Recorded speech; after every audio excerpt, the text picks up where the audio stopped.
பெரியாரு பேசினாரு, பெரியாரும் சாதி ஒழிப்பு பேசினார், பெரியாரும் பெண்ணியம் பேசினாருன்னா பேசாம போயிருப்பான். பெரியார் தான் அப்படிங்கும்போது நீ என்ன சமூக சீர்திருத்தம் பண்ணிட்ட? எங்கள் மூதாதை வள்ளலார் வைகுந்தரை தாண்டி என்ன நீ சமூக சீர்திருத்தம் இங்க பண்ணீங்க? வள்ளலார் கொள்கைக்கு நீ என்ன பண்ண? வள்ளலார் ஒரு கொள்கையை சொல்லிட்டு போனார், அந்த கொள்கைக்கு நீ என்ன பண்ணுன்னு சொல்லு. வள்ளலார் தனது கடைசி காலத்தில் பார்ப்பனியத்துக்கு எதிராக, வர்ணாசிர தர்மத்திற்கு எதிராக, மனு தர்மத்துக்கு எதிராக 6ஆம் திருமுறைன்னு சொல்லி ஒரு பாடல் தொகுப்பு எழுதினார். அதை பதிப்பிக்கவே முடியல, அவர்னால தடுத்து நிறுத்திட்டாங்க. ஆனால் தந்தை பெரியார் அவர்கள் வள்ளலார் காலத்துக்கு பின்னாடி 6ஆம் திருமுறை நூலை பதிப்பித்து தமிழர் மத்தியில கொண்டு போய் வள்ளலார் கடைசியில என்ன நினைச்சார், அவர் கொள்கை என்ன என்பதை மக்களுக்கு வெளிக்காட்டினவர் தந்தை பெரியார். பல இடங்கள்ல அதை சொல்லியிருக்கிறாங்க. அதே போல திமுக அரசு வள்ளலாருக்கு இப்ப 200வது ஆண்டு விழா எல்லாம் நடத்துறாங்க. சரிங்களா? நீ வள்ளலாருக்கு என்ன பண்ண சொல்லு. சீமான் என்ற நபர் வள்ளலார் கருத்துக்கு அது எங்கேயாவது நீ பிரச்சாரம் பண்ணிருக்கியா? ஏதாவது அதுக்கு வேலை செஞ்சிருக்கியா? ஒண்ணும் கிடையாது. இந்த பக்கம் பெரியார் பெரும் சொத்துக்கு அதிபதி, சொத்துக்கு ஒரு வாரிசு தேடி 72 வயசுல 26 வயசு பெண்ணை திருமணம் செஞ்சு வச்சுட்டு போயிட்டார் ஒருத்தர். தன் அப்பா நீ வழக்கறிஞர், தாத்தா வழக்கறிஞர், இவர் வழக்கறிஞர். யாரு? எங்க பாட்டன் வாவுசி. ஒரு தடவை நேர் நிக்கிறதுக்கு பல ஆயிரம் ரூபாய் சம்பளம். இவ்வளவு சொத்து, பெரும் செல்வந்தம் பிறப்பிலிருந்து அந்த சொத்துக்களை எல்லாம் நாட்டின் விடுதலைக்கு வித்து செலவழிச்சு மானங்காக்க சுதேசி கப்பல் வாங்கி ஓட்டிய பெருந்தகை, கப்பல் ஓட்டிய தமிழன் என்று பெயர் பெற்றவன், எல்லாராலும் போற்றப்படுகிறவன், இந்த மண்ணின் விடுதலைக்கு மாடு இழுக்க திணறுகிற செக்கை இழுத்தவன், செக்கிழுத்த செம்மல், இழுத்த செக்கு இன்னும் கோவை சிறையில் இருக்கு, இன்னும் இருக்கு. செக்கிழுத்து சிறை வெட்டி எல்லா சொத்தையும் வித்து நாட்டு விடுதலைக்கு வெளியில வந்துட்டு கடைசி காலத்தில் வறுமையில மண்ணெண்ணை வித்து பிழைக்கிற ஏழ்மை வறுமைக்கு தள்ளப்பட்ட மகத்தான ஒரு மகன். தன்னுடைய மகன் படிச்சவனுக்கு வேலை இல்லை. பெரியாருக்கு எழுதுறாரு ஒரு கடிதம். இந்த மாதிரி பெரியார், நீங்க சொன்னா இந்த அரசுக்கு சிபாரிசு பண்ணீங்கன்னா என் மகனுக்கு காவல்துறையில ஒரு போலீஸ் உத்தியோகம் கிடைக்குதுங்கிறாரு சொல்றாங்க. நீங்க சிபாரிசு செய்ய முடியுமா அப்படின்னு அவ்வளவு பெரிய மகன் ஒரு கடிதம் எழுதுறாரு. இந்த கடிதத்தை என் பாட்டன் இவருக்கு ஒரு சிபாரிசு கடிதம் கேட்டு எழுதுனத அப்படியே பத்திரப்படுத்தி அவர் வீட்டுல வச்சிருக்கீங்க. இதை படிக்கும் போது எனக்கு என்ன சொல்ல வருது? உங்க ஆள் ஒண்ணும் இல்ல, எனக்கிட்டே சிபாரிசு கடிதம் எழுதணும் தான் இப்படி காட்டுறதுக்கு வச்சிருக்கியா? எதுக்கு வச்சிருக்க? எதுக்கு வச்சிருக்கீங்க நீங்க? என்ன என் பாட்டன் வாவூசியை விட நீங்க இங்க சிறந்து இந்த நாட்டுக்கு மண்ணுக்கு நீங்க அவன் வாழ்க்கை முழுக்க சிறையில் இந்த சொத்தை அழிச்சான். நீங்க அடிச்சது இந்த சொத்தை பாதுகாக்க வாரிசு தேடி நின்ற நீங்கள்.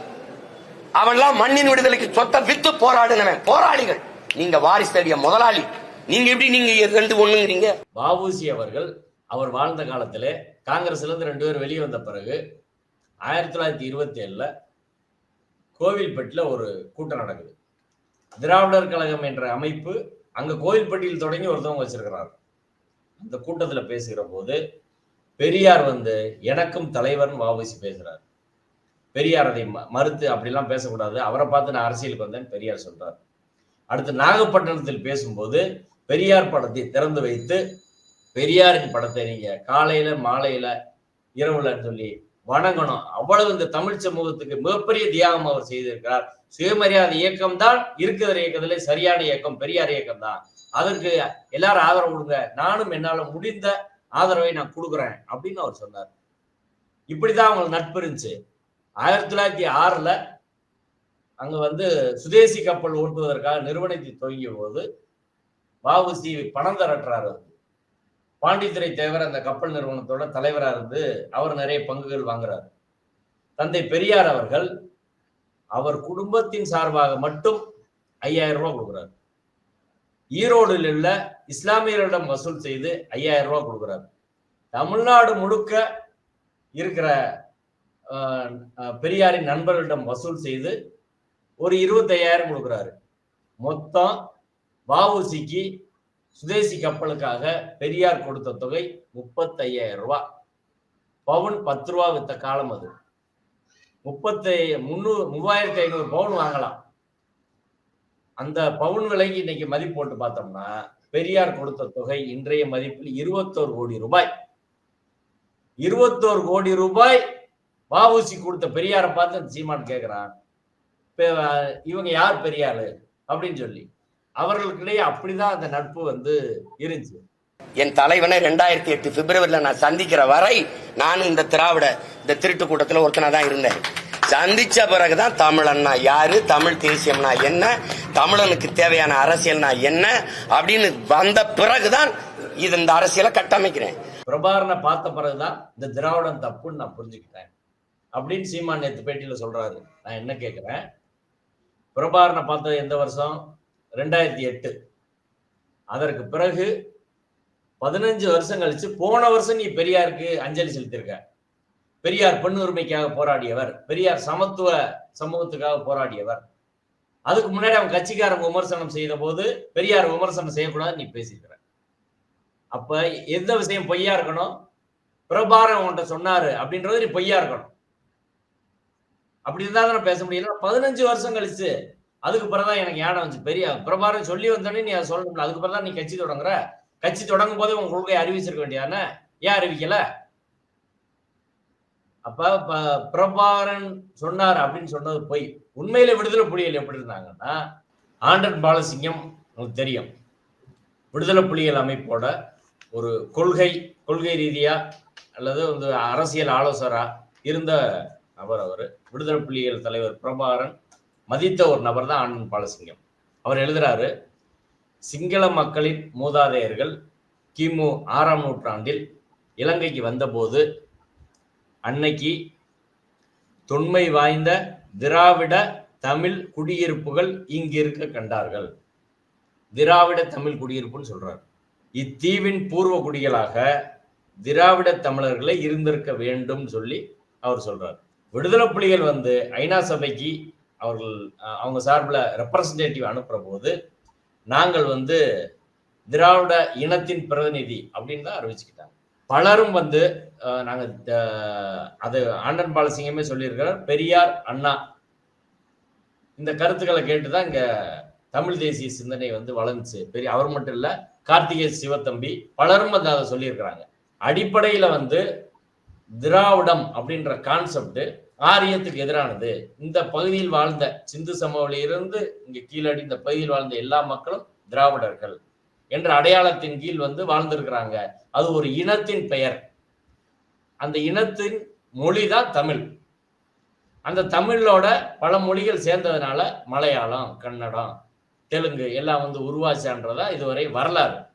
அப்படி இருக்கிற போது இனத்தின் பெயரை நீ ஏன் வந்து மறுக்கிற அப்படின்ற கேள்வி இருக்கு. ஒரு அறிவியல் பூர்வமான இதுக்கான ஆதாரங்கள் ஏராளமா இருக்கு.